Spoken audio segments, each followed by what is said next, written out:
Okay, welcome TCU Horned Frogs. When you in preparation for this week's game, when you think of TCU, and I think of TCU going back, I think this is my fifth opportunity to go against Coach Patterson. You immediately think defense when it comes to his football teams. They're obviously in the same in a similar situation to what we are here at West Virginia now, second year in the Big 12. Right now we're both 3-5. It's it's challenging. Last year I think we both finished 7-5. The Big 12's challenging as we're figuring out, but when you think of TCU, it's all about the defense. They're really good on defense. They got a lot of returning starters. All 5 secondary guys from last year are returning starters. They're as good of a secondary as potentially as there is in college football. Was very impressed with them last year, and then after studying each and every one of their tapes this year, I'm even more impressed with them. But they have 7 or 8. I think they had 9 returning starters on defense coming back. They lost the field kids to the injury early.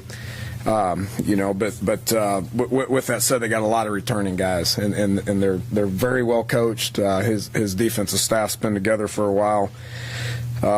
Been doing the same thing at TCU for about 15 years now. So he's got tremendous continuity with the coaching staff and has recruited guys to do the same thing there over the last almost decade. So good against the run, great against the pass.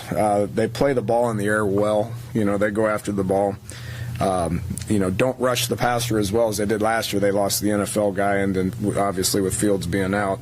But have tremendous depth. They play a lot of people, and will be a challenge for our offense. As everybody is well aware. We haven't been playing winning football on offense, and we need to continue to improve. Our guys are continuing to improve, are eager and excited about their preparation, and we'll expect to do the same thing this week. But it's going to be a challenge for us. We got to figure out a way to move the ball, and we got to figure out a way to get it in the end zone, and expect to do that. Offensively. They're searching a little bit offensively. They got great skill. They have 3 good running backs. They got 4 or 5 great receivers. They do have skill. They obviously going to play 2 different quarterbacks. Seems like everybody in the Big 12 is facing the same thing at the quarterback position. And you got to be able to deal with that. You got to be able to get guys out there and move the ball. Our challenge defensively, the one thing about how Kansas State did it is they're 2 different quarterbacks.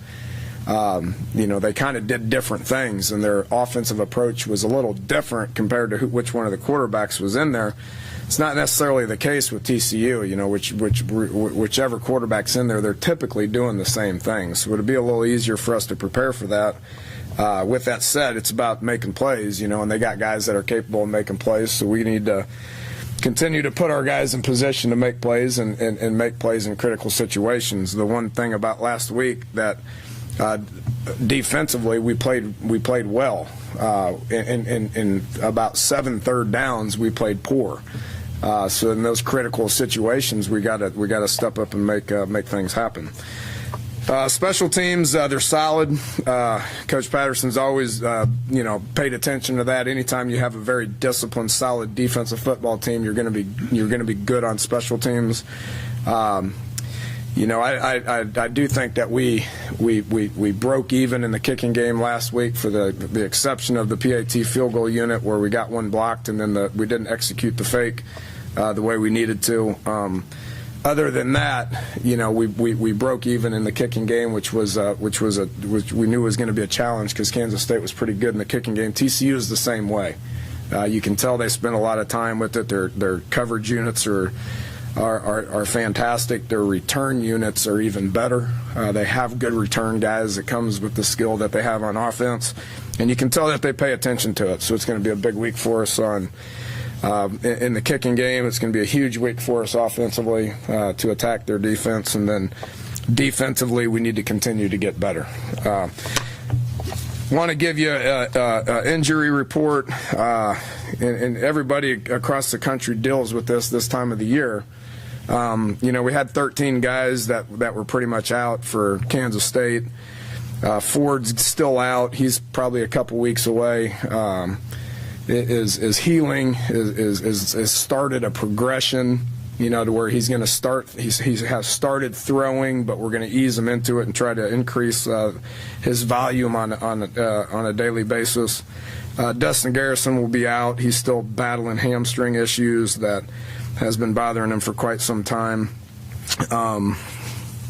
And our long-term guys, Wes Tonkery's out for the year. He's going to have shoulder surgery. I don't know if I made that announcement to y'all or not. In addition to the guys that are out, Christian Brown, Nana, Kyram, Shaq Petaway, Tyler Tazzino, those guys are obviously done for the year as well. Pat Edgar left in the first quarter, hurt us. He's who we lean on. Tyler Orlowski did do a good job of coming in and playing. Was proud of how he came in and stepped in there and got 3/4 of work out of there. But we need Pat in there. Pat's kind of the heart and soul of what we do up front. By him coming out of the game in the first quarter was difficult for us. But I am proud of how Tyler went in and did that. But Pat will be day to day. Doubt he goes today, but should be able to get something out of him tomorrow. Doug Rigg, his second concussion of the year, is clearing, but we will have to monitor how he does today. He'll be non-contact. Hope to get him back. He'll be day to day. Darrell Worley's got a shin. He was progressing into an every down player at corner, and was not able to go. He's got a bad shin. Will be day to day, and we hope to get him back. We expect to get him back. Dontrell Hyman day to day did not play in the game on Saturday. He's got an ankle that he suffered in the Tech game. He'll be day to day. Hopefully we get him back. Ricky Rump's got a foot, who's missed a couple of weeks. He's day to day. Hope to get him back as well. So that's where we stand injury wise. So with that, we'll take some questions. Being along the injury lines or playing players, Darian Howard played against Kansas State. The thought behind that, and looking at the list, Dustin Garrison could qualify for a red shirt. What do you think of that? Yeah, we're going to keep monitoring him.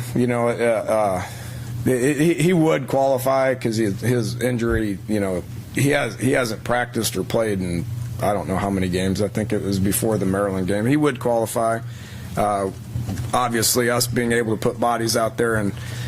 For the next 4 weeks, I think would be important, but we'd do that if we could. And it depends on how he continues to progress. Right now, he's not ready to go.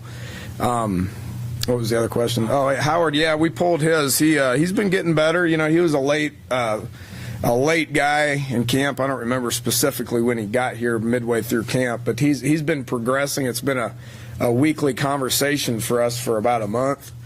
Do we play him? Do we not play him? Dontrell was out. So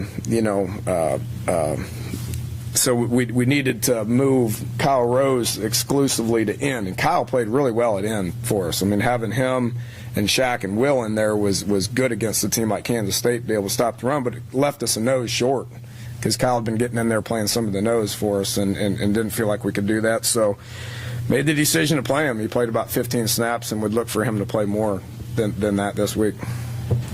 Talk about TCU's pass rush, maybe being a little down from last year. They're still leading the conference in sacks. Yeah, how much of that has to do with the secondary, and how much of that is then just reloading those guys? I probably should have. That may have came out wrong. It's not to say that they're not capable of rushing the passer. It's just not having Fields, and then the one dude, the Mapanga or something that they had last year against us. Those guys were. I mean, they're just NFL talents.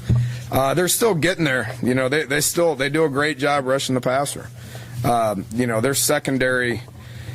Their secondary matches routes and covers as good as I've seen. Period. I mean, they're just really good at it. So the quarterback sits back there, and you where do you throw? Well, there's nowhere to throw. Well, that rush gets there, but. John Kuntz was played against us last year and gave us fits. So he's capable of it. Those two guys on the inside, the Chucky Hunter and the Davion Pearson, those guys do just a tremendous job holding their gaps in the run game, but then understanding when it's run, when it's pass, when it's screen, and come upfield as well. So got capable people doing it. Get to the quarterback well, but that pass coverage in the back is something special now. Dana, you were talking about the defense playing well except for about 7 third downs or so. And I'm looking back at your injury report here, and you've got maybe your best corner, one of your best pass rushers in Hyman, one of your nickel guys in Rumpf. Does that have anything to do with it? Because those third downs are in that nickel package generally. Yeah, but what are you going to do about it? You got to put people in there to the next guy up thing pertains to that same very exact situation. So. You want your best guys out there. Injuries affect everybody. You got it. I mean, I imagine TCU would like to have their best pass rushing defense end available for them as well. So, not going to use that as an excuse not to be successful. Never have, never will. We were in position to make plays. We got to make plays. We got to trust what everybody does, and we got to execute. The proper coverage as it's called. So. Regardless of who the bodies are, they need to know what to do. They need to get in. They need to do it to their best ability, and it's our job to coach them up to do so. Dana, one name, I don't think you mentioned it, but maybe because it's no big deal, but Gross hadn't played for a while. Is he able? He had a hamstring last week against Texas Tech. He pulled it on Wednesday or Thursday, so he was hampered against Texas Tech. The Kansas State game was not his type of a game. He's a little light, he needs to mature, he needs to develop. He's a guy I wished we could redshirt. Darian Howard's a guy I wished we could redshirt. We're redshirting about 17 guys right now, which is going to be good for the future. But those are two guys that you wished you could redshirt, but you just can't. So until we get in position where we can, then you got to play them. Patterson, I think it was probably back in Dallas in July, said about calling plays against offense in this league that he tries to maybe audibilize on defense if he has time to communicate it. How different is that from your perspective when you call something, but usually they don't audibilize on defense. It's basically like an offensive concept. Well, where I see it happening a lot is with up-tempo teams, that hurry up and act like they're going to snap it and then pull off. You can get into some defensive audibles at that time. Pertaining to the offense, I'm not quite sure where you're going with that. I mean, we don't do that as much. We get the right personnel in, we let it settle, we call the play. If we don't like it, then it's up to the quarterback to flip it to something else. That's where we're a little handcuffed offensively with the inexperience that we have at quarterback. Defensively, we didn't have to face that against Kansas State. They were going to use up 40 seconds and snap the ball. TCU will push the ball. They'll no huddle. They'll go fast, just like Texas Tech did, like Oklahoma State did. But he doesn't, if you call him the play or whatever and Clint gets back there, he doesn't signal in a play from the sideline because he sees something. It's not like, all right, he is Keith. This. I'm not following you. Okay. You call a play and you run out there, right? Does he? You talking about me offensively? Yeah, and then Patterson on the other side, if he sees something and reacts, and he said that maybe it was a tempo thing, but if there's time, he's going to try to change it to get into a better call. That doesn't sound like it's a very common thing. No, you don't. It's not with all the tempo that's going on. You can't. I mean, it gets difficult to be able to do that. He's got his little play sheet like us offensively. We have our play sheet. He looks at it. He sees what the personnel is. He picks from a collection of things. Like, for instance, he made this comment on facing Kansas State on third downs. We were 0 for our last 6 or whatever it was, and we had a different coverage called on all 6. So if it doesn't work, you try something else and you live with it. You can't. I think I know where you're going with it, Mike. But you can't. You're not going to win football games by calling perfect plays. You're not. I mean, you can do your best. You can. I will challenge anybody to say they ever called anything close to a perfect game. I mean, you got to call plays to your best ability, and you got to try to get yourselves into the right plays based on what you think they're going to do on all 3 sides of the ball. But then there's a whole lot of just executing the play, make it work. I mean, if you're covered, then you need to fight for the ball and catch it. You know, if a guy's unblocked, then at some point you got to make the guy miss. I mean, you got to make plays. You got to execute. You got to execute the plays that are called. That's the one thing that we need to do a better job, is just executing the calls consistently. You know, that takes time. So the offensive look doesn't change much when Casey's in there, but I mean, in terms of them being able to execute it, how much does that change having a more veteran guy back there? I don't know how much more veteran he is. I mean, you know, the other guy, the Boykin guys, played quite a bit of ball too. You know, I mean, he played the whole game against us last year. I mean, he played the whole year last year. You know, and he's played the majority of the snaps this year. So he's played more in the last year and a half than Paul Hall has. You know, obviously over the course of a 4-year span, you know, he's taken probably a few more snaps, but they're both experienced guys. They've both taken plenty of reps. They're both capable of getting in there, executing the offense, and moving the ball. Probably not at the consistency like I'm talking about in their mind that they'd like to see, but probably only a matter of time before that gets worked out. Dana, we've talked a lot about the quarterback play and the wide receiver play, getting the skill stuff. But what I've seen when offenses aren't working an awful lot, it goes back to the offensive line play a lot. How is your line? I mean, it hasn't been discussed a whole lot. How has it held up in play? It's like everything that I'm explaining with our football team. Just the consistency is not winning football, you know, and we have been improving up front. Quentin Spain played the best game he's ever played on Saturday. Okay, so you know, we have been getting better. Pat Edgar continued to get better. His first 16, 17 snaps was really good, you know, and then obviously he goes down. Orlowski, Pankey, Marquise are young. They're going to keep improving. You know, in my opinion, you know, Fight and Kindler, you know, they need to get better. You know, I think they took just a small step back this past week, and they know that, and their challenge is get out there and get better this week. It's just consistent. You're right. I mean, you know, you can have average receivers if you have a great offensive line, you know. I feel differently about the quarterback position, but you need good quarterback play regardless if you have a good offensive line or a bad offensive line. You know, the good quarterbacks can bail out a bad offensive line at times. Don't know if a great offensive line can bail out a bad quarterback at times. They're still inconsistent, still learning to play together, still improving. I am pleased with their effort, their attitude, their will to get better and continuously try to improve. Dana, their defensive scheme is unique, 4-2-5. How unique is it compared to what you normally see? And does it change how you have to approach this week compared to other weeks? Nah, seeing it quite a bit. A lot of similarities in what they did and what Kansas State did last week. You know, we'll know what they're doing. You know, they're not going to trick us with what they do defensively. That's not their gig. I mean, their gig's to play with effort, to know to match routes really well, to stop the run. You know, with great technique. Their pad level on their D line is just outstanding. They get low and they push the pocket. So knowing what to do, you know, drawing up plays against it, I can come up with all kinds of schemes that work against it. It's the execution that's difficult. They're going to cover people. We're going to have to make plays when we're covered. With regard to Clint, has he progressed as far as making checks at the line? I mean, from week to week, or at this point of the season, are you pretty much stuck? That ain't going to happen this year. I've come to terms with that. So he's going to do his absolute best in understanding the game plan, going out and trying to execute it the best he can.